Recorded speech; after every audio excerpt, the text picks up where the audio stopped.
Okay, everyone, today we're going to be talking about the tree of life, the genetic history of just like organisms forever, and the difference between prokaryotes and eukaryotes. Okay, so tree of life. I'm not talking about your family tree. Well, in a way, I am, but some distant family. You will not get your own branch of this tree. I mean, kind of you will, like animals. That's what you get. You don't get your name, you get animals. What am I talking about? Okay, we are going to draw a tree. So, it's not going to look like a tree. It's going to be a phylogenetic tree. Here, I'll say, what is a phylogenetic tree? Spelled like this, phylogenetic tree. So this represents the relationship of living things genetically. So we can say it represents the genetic history of life.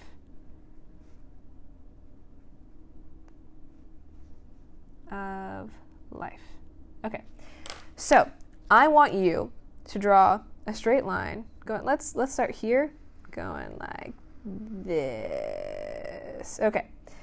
So this is going to be viewed in terms of time. So as we go like across, that's time passing, okay?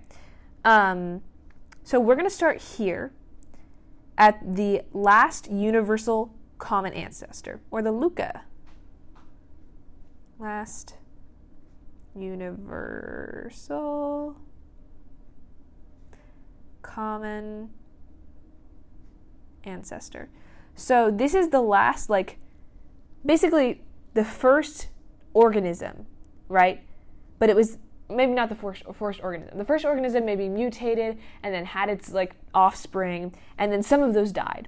And there came a point where there was one last thing that we've all been related to, and we all branched off of. So bacteria, archaea, protists, animals, plants, fungi. So we all are related to this thing. We all came from this thing. And this was probably a prokaryote. I mean, it was a prokaryote. And you're like, what is a prokaryote? We'll get there. Okay, calm down. Everything will be clear. But it has like a cell, and we have our DNA. It looks like that. This is our basic prokaryotic structure. We have DNA, and it has ribosomes. Ribosomes, what is that? It makes proteins. We remember what proteins are. They are so cool, and we'll learn more about ribosomes later. Ribosomes. That's a ribosome. Now we have two ribosomes, and then this is our membrane, our cell membrane. Made up of what? Phospholipids. Okay, so this is the root. This is the root point right here, the very base. But what if we have this? We have something branching off, and it's going this way. So this point where these lines overlap, this is a node. So this means we have speciation from a common ancestor.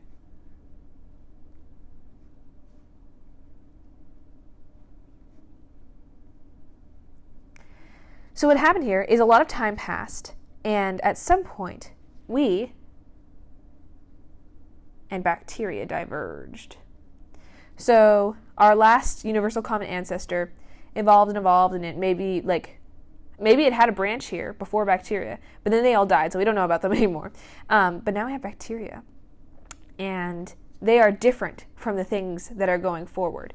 So now, once we have this like whatever organism this represents, going towards bacteria, it is not going to have offspring that are that result in any of the future branches. So we branch off once and we make bacteria, but then we branch off again, and this time we make archaea. So you've definitely heard of bacteria, right? Like, don't lick the floor, there's bacteria. Don't do that. But we also have archaea. We don't talk about these guys as much, but these are extremophiles. They're still like microbes. They're really cool, but remember we're talking about hydrophobic, hydrophilic. Hydrophilic means it loves water, right? So now we love extreme. So phyle, love, extreme, you like extreme temperatures. So archaea you'll find in like maybe like the poles, you know, like the north south poles, because it's like extreme temperatures there. Like if you want to send something to space, maybe it'll be archaea because they're gonna maybe survive there, whereas we aren't so good at surviving things like space. Okay, so we branch off again. What is it this time? So this like branch here, these are all prokaryotes. We are bacteria and archaea. These are prokaryotes.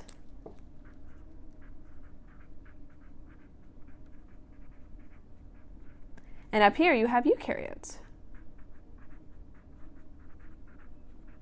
So what are eukaryotes? Well, we have quite a few. The great thing about this phylogenetic tree, like just phylogenetic trees in general, not this one in particular.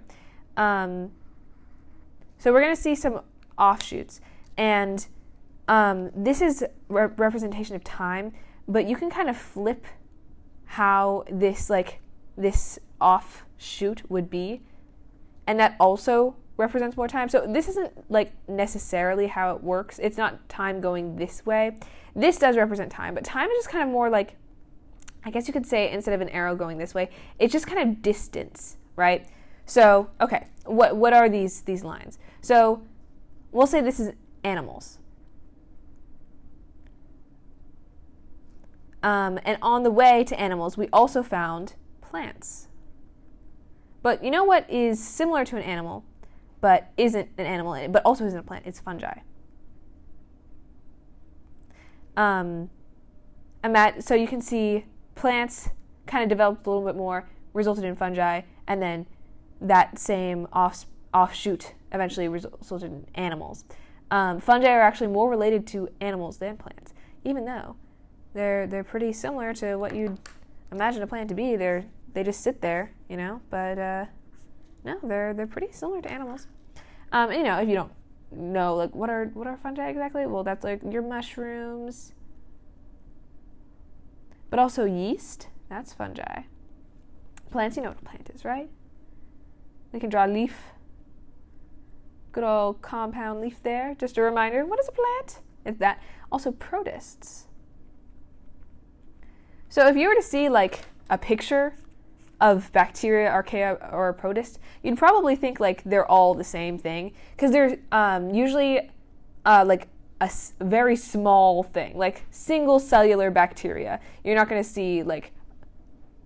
see bacteria on a page, right? Bacteria are like pretty small. Same thing goes for archaea. Same thing goes for protists. A single bacterium is going to be microscopic. So protists, they are eukaryotes, but they're single-celled eukaryotes.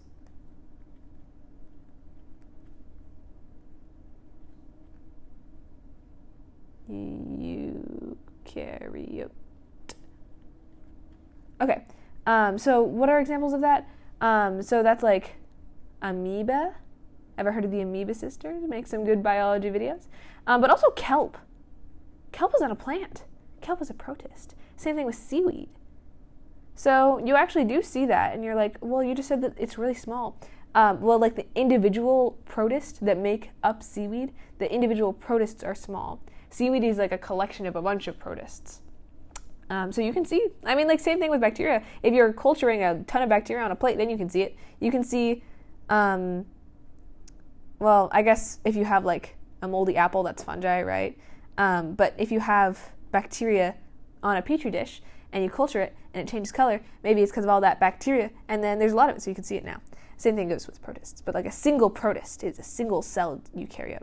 Whereas with animals and fungi and plants, the organism on its own is going to be made up of usually like one, like with a single, like dog, it's one dog, made up of many cells, you know? It's a multicellular thing. So these are all multicellular, but protists are single-celled eukaryotes. So what's the difference? Okay, so eukaryote has a true nucleus. and also membrane-bound organelles. And you're like, what do those words mean? And don't worry, I will tell you. Okay, so remember how over here, this DNA was just in a glob, a disgusting little pile over here? Well, this is just like a region of DNA called the nucleoid.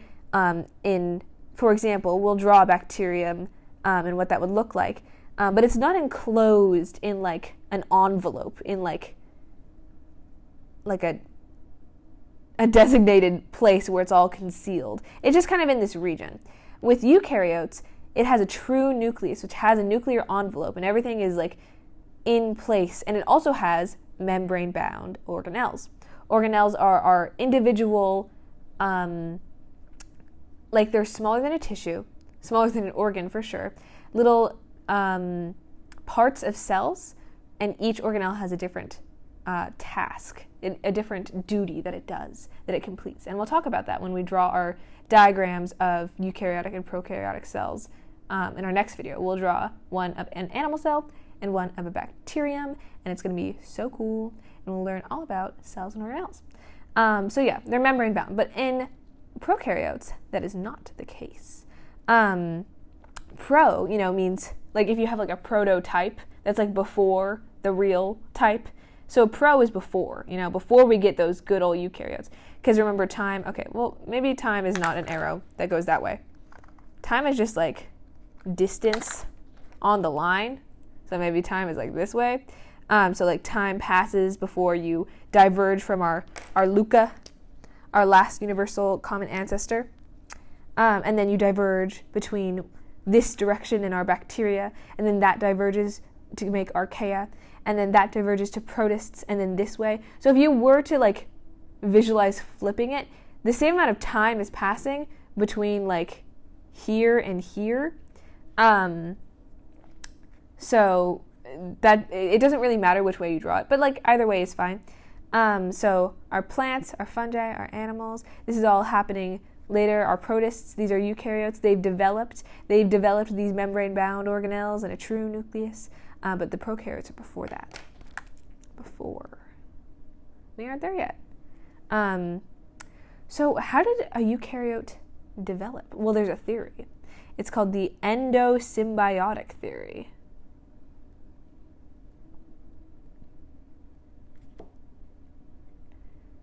I have a theory. An endosymbiotic theory. Not your favorite episode of game theory. Okay, endosymbiotic theory, what is that? Well, endo, that's like a root maybe you might recognize. Well, you definitely recognize exo, right? Like exhale, it means to like go out. Well, endo means to like go in. So with endosymbiotic theory, that's endo is inside. And symbiotic, you've probably heard that before, like things living in a mutualistic relationship.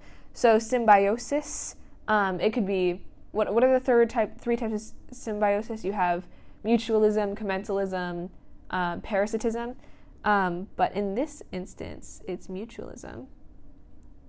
So inside mutualism theory, okay. Well, this explains how we get from prokaryotes over here to eukaryotes over here. The evolution of prokaryotes to eukaryotes. Eukaryotes. Okay, so how does this happen? How do we figure this out? Okay, first, imagine you are a prokaryotic cell, and you absorb something, right? You absorb like this little guy. You're like, hey guy, and then that results in you having a guy. But you have like this extra layer, as you envelop this, do some endocytosis, endo meaning in, so you're absorbing this strange whatever this is, The theory is you're a prokaryotic cell, and you absorb another prokaryotic cell, and that becomes an organelle inside of you. So what happens is, maybe this is like our former ancestor of a mitochondrion. Maybe you know mitochondria are the powerhouses of the cell. So this mitochondria, or this ancestor of a mitochondria, gets absorbed, and it just keeps doing what it's doing. It just keeps releasing energy, but some sort of relationship happens that's symbiotic, it's mutualistic. This little guy is producing energy for this guy to use, and then this guy likes that, so this guy gives it resources to keep doing that, and then they just kind of chill there together, and that's really advantageous. This guy is specialized in making energy, maybe making ATP, remember our cellular currency for energy, and this guy is giving it all the resources it needs, and it's working out really well for both of them. So what evidence do we have for this? So mitochondria and chloroplasts have their own DNA inside of them. So you know how we have a ton of DNA in like our nucleolus, or in eukaryotes we have it in the nucleus. Usually we don't have DNA, like we don't have any DNA in the ribosomes.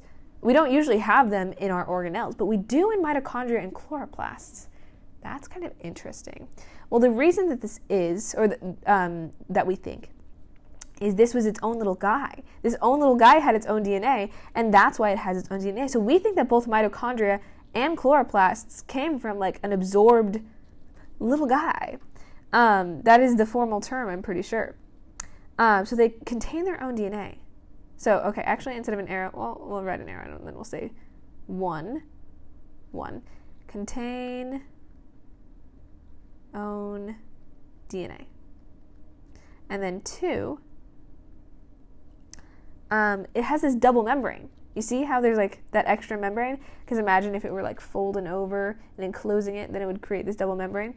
So 2, double membrane. Oh, I don't think I'm going to fit brain in there. Double membrane. So these membrane-bound organelles have a double membrane. They have the lipid bilayer of this cell, and then the lipid bilayer of this cell, and then we have 2 double membrane. So that's why we think maybe we absorbed this, like through endocytosis. Also, number 3, they can contain own ribosomes. Their own ribosomes. Which kind of says like, oh, that guy has his own ribosomes. Maybe we just absorbed one of those guys. I don't know. Also, they can self-replicate. And the correct conditions we've been able to see certain organelles like mitochondria replicate on their own, which makes it seem like maybe that's an evolutionary like remnant of it being its own prokaryote guy. And this resembles binary fission, but you don't know what that is yet. But you will. Just trust binary fission.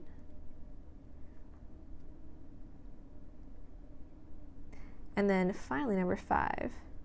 They have a similar size to modern prokaryotes. You might be like, okay, that's not that big of a deal, but it's like, if they were a completely different size, then that's probably not a very good guess. But the idea that mitochondria and chloroplasts kind of resemble our modern prokaryotes says a lot.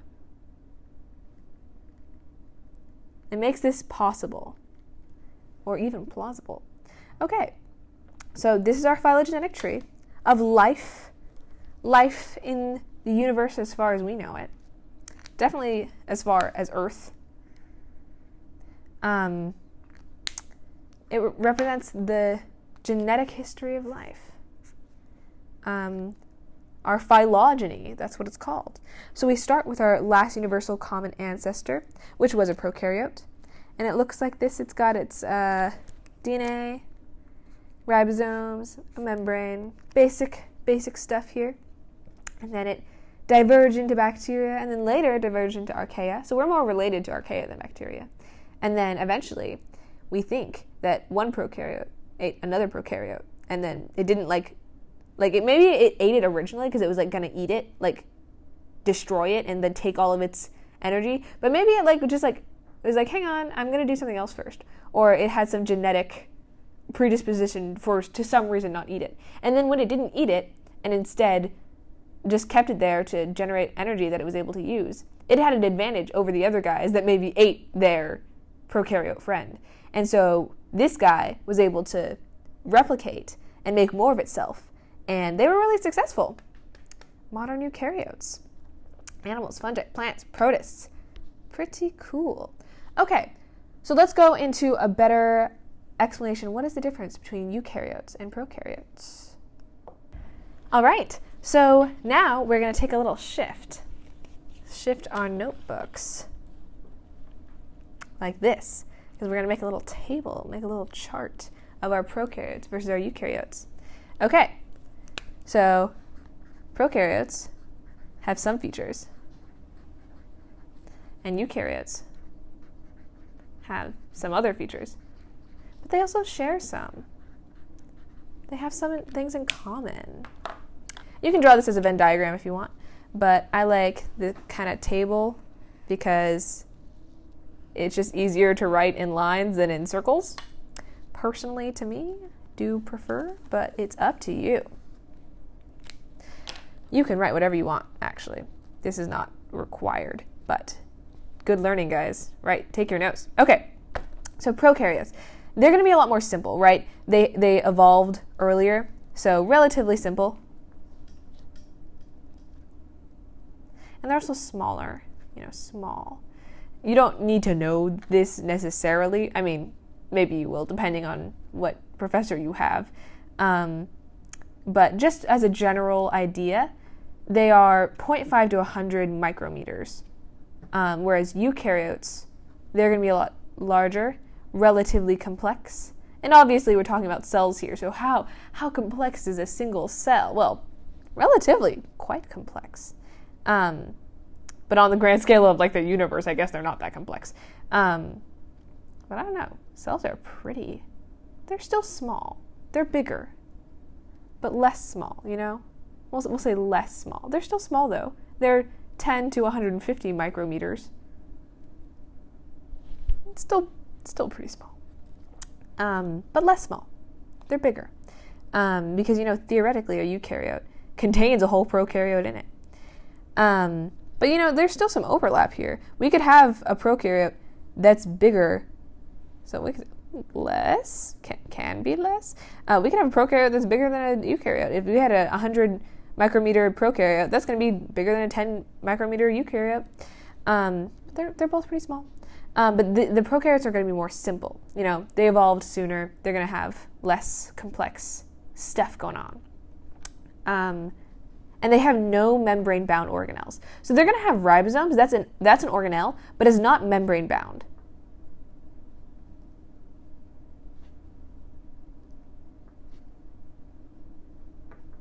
But we know eukaryotes, they do have membrane-bound organelles. Like our mitochondria and chloroplasts, the origin of those is via the endosymbiotic theory, where it just kind of engulfed something that already had a membrane, giving it two membranes. So it has membrane-bound organelles.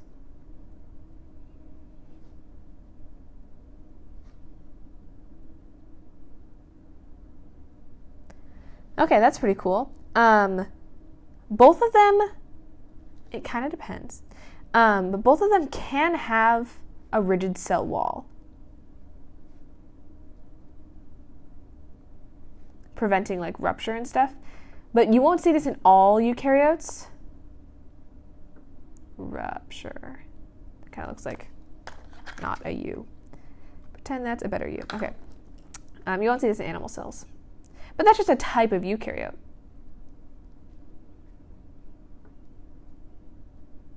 That's just one example.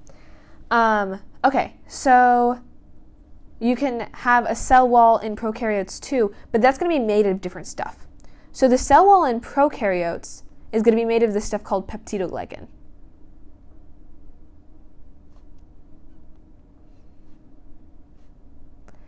And if you recall from our first lecture, the cell wall in eukaryotes, for plants, for example, so we'll say cell wall, plants, that's cellulose. And in fungi, it's chitin. And animals don't have any. Not animals. No. Okay. And we already wrote that, but like, just reminder, no cell walls in animals. And that's how we had that situation where animals like to be in an isotonic environment because they don't have that nice rigid cell wall pushing back, preventing lysis or the cell popping in a hypotonic environment. If you don't know what I'm talking about, you missed a lecture. You got to go back one. Okay. What else distinguishes a prokaryote from a eukaryote? Well, remember, they don't have a nucleus. They have a nucleoid, a region, or at least bacteria will have a nucleoid. I'm not sure for all prokaryotes. But they'll have like an area where they store DNA, but it's not going to be in a nucleus. And also, their DNA is going to be circular. Okay, so DNA. It is not bound by a nuclear membrane.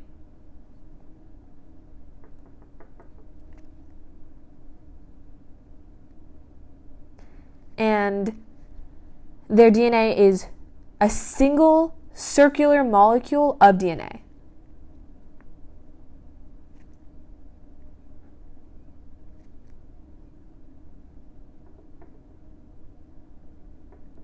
So back before I showed you like that scraggly mess, I don't mean circular in the way that it's like a full circle, but it's like connected. Like if you were to go, it's like a loop, you know?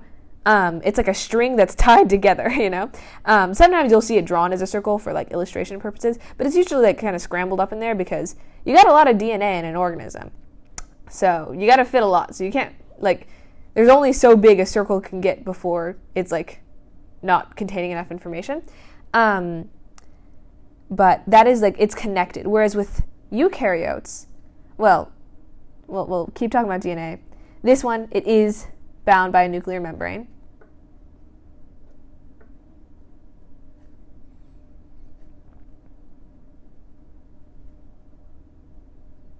But also, instead of being circular, we have linear genetic material.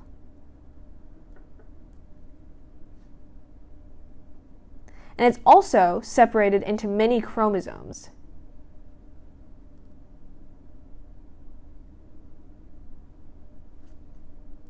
So we have many distinct molecules of DNA. So you can have a chromosome, you know. Does this kind of structure ring a bell?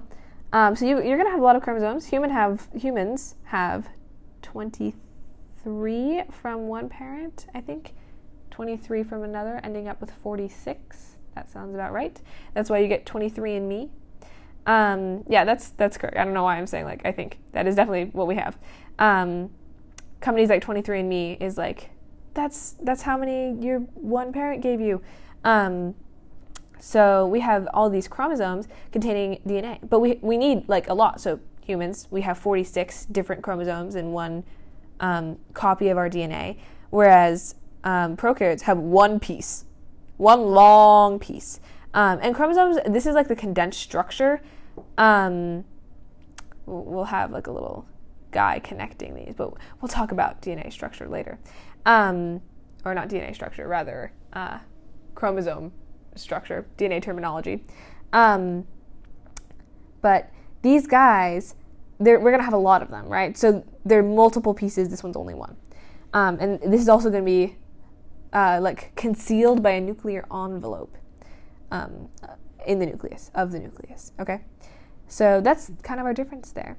Okay, so how do we get more prokaryotes? We're going to have asexual reproduction by binary fission.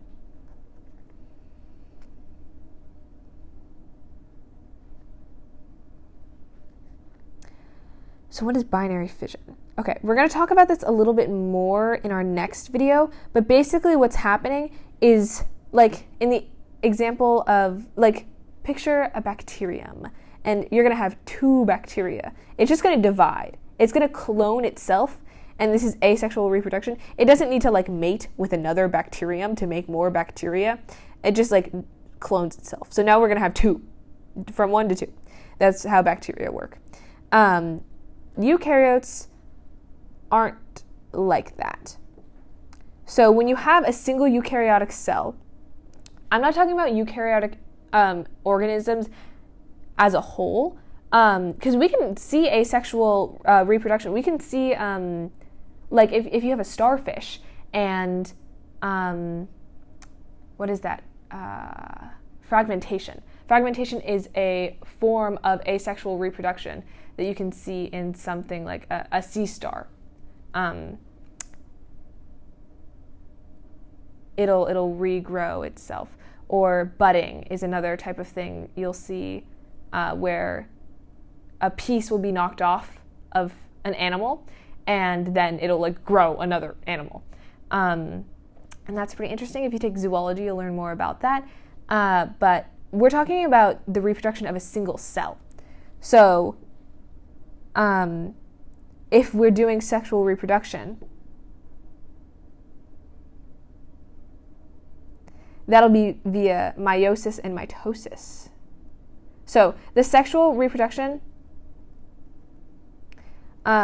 this will be via meiosis. This will be the reproduction of your sex cells, your germ cells, but you'll also have reproduction of your body cells, your somatic cells, via mitosis.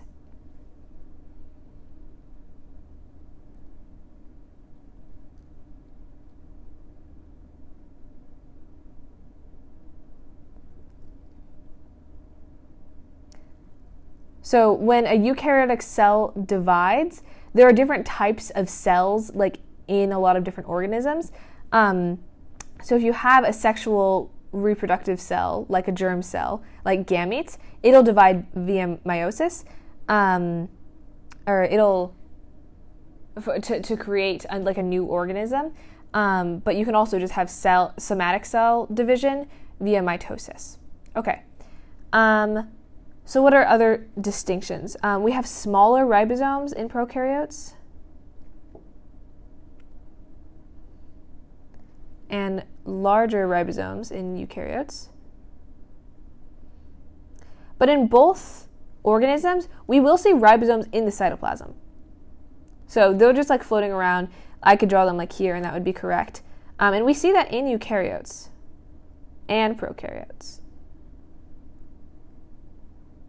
But where we're going to see a lot of ribosomes in eukaryotes is going to be attached to the rough endoplasmic reticulum. The rare rough endoplasmic reticulum. That's an organelle, reticulum. And we'll talk about that in our next video, all the organelles of the cell. Okay, so what are some examples of eukaryotes again? I forget. We have animal. Oh, why do I smell? Why do I spell animal wrong every time? Animals, plants, fungi, protists. So these are our eukaryotes. Our prokaryotes, I remember bacteria. Do you remember the other one? Archaea. Okay, what are some other things that they have in common? So we both have that selectively permeable lipid bilayer. It's only permeable to some things. You know, we have our diffusion, if you remember before. You can have like dissolved gases pass through the lipid bilayer, you know, the membrane.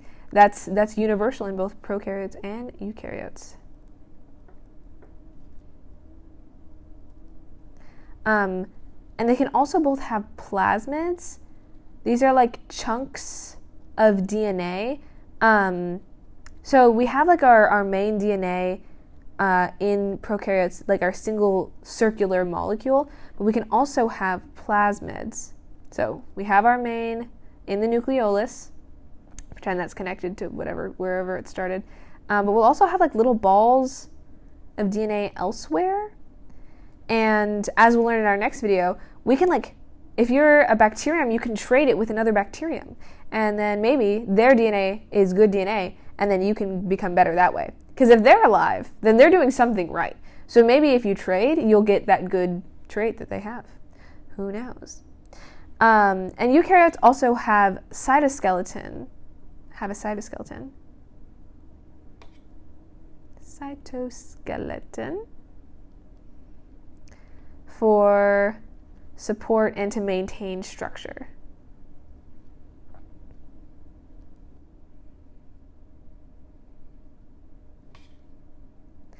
And there's going to be a lot more differences, but this is kind of just the general information you need to know.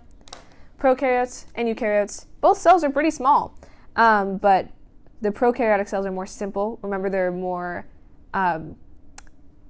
they were evolved first, so they're going to be less advanced. And our eukaryotes are a little bit more complex. They have membrane-bound organelles, as we saw before with our endosymbiotic theory. We got double membrane with our chloroplasts and our mitochondria. But prokaryotes don't have membrane-bound organelles at all. You won't even see people refer to the components of a prokaryotic cell as organelles. Some people will say that a ribosome is considered an organelle. It seems a little debated upon, but it is not membrane-bound like your rough endoplasmic reticulum, which we'll talk about later. But that does have ribosomes on it. So we have a cell wall made of peptidoglycan, and our DNA is going to be circular, no nuclear membrane containing it, a single circular molecule of DNA. And it does asexual reproduction via binary fission. So it's basically cloning itself. And here, you can write that if that's helpful. Cloning, basically. It has smaller ribosomes. So these are our bacteria, our archaea. And what are our eukaryotes? Well, spoiler, plants, fungi, animals. But there are also animals, plants, fungi, are protists. So what are the cell wall of a plant? We have cellulose. In fungi, it's chitin. None in animals. We said that here. We did cell wall preventing rupture. You know, if we have lots of water flowing into the cell, it won't pop. Except we will if we're an animal cell. So don't do that. DNA. We also have DNA in eukaryotes. That is universal to life. And it's bound by a nuclear membrane. Our nuclear envelope keeps everything nice and packed inside. And our DNA in a eukaryote is going to be linear. It's going to have chromosomes. It's going to be a little different from our single blob in prokaryotes. We'll do meiosis. We'll do mitosis. And we're going to have larger ribosomes. And sometimes they'll be attached to the rough ER. But we can also have them in the cytoplasm. You'll see both in eukaryotes. But you will not have an endoplasmic reticulum or like rough or smooth, any type of endoplasmic reticulum in prokaryotes. And also eukaryotes have a cytoskeleton for support and structure. Cool. Both have your lipid bilayer and plasmids. So you'll see this in like a bacterial cell, but you'll also see this like in chloroplasts, that little pieces of DNA that kind of show, hey, we existed before, contributing to endosymbiotic theory. Little pieces of DNA saying we were our own organism before and we got engulfed by a bigger cell, maybe, possibly. It's just a theory, but we got a lot of evidence for that theory. Okay, so that's just a general review of the history of life and prokaryotes versus eukaryotes. Pretty interesting stuff. So yeah, mitochondria and chloroplasts play a big role in, because they have their own DNA, in what we think the past looked like for life. They have their own ribosomes. They can self-replicate, which resembles binary fission, which prokaryotes do, and they have a similar size to modern prokaryotes. So yeah, hope you learned stuff about prokaryotes, eukaryotes, where we all come from, And I'm sure you're very curious about all the stuff in a cell, all these organelles that I keep talking about, so stay tuned.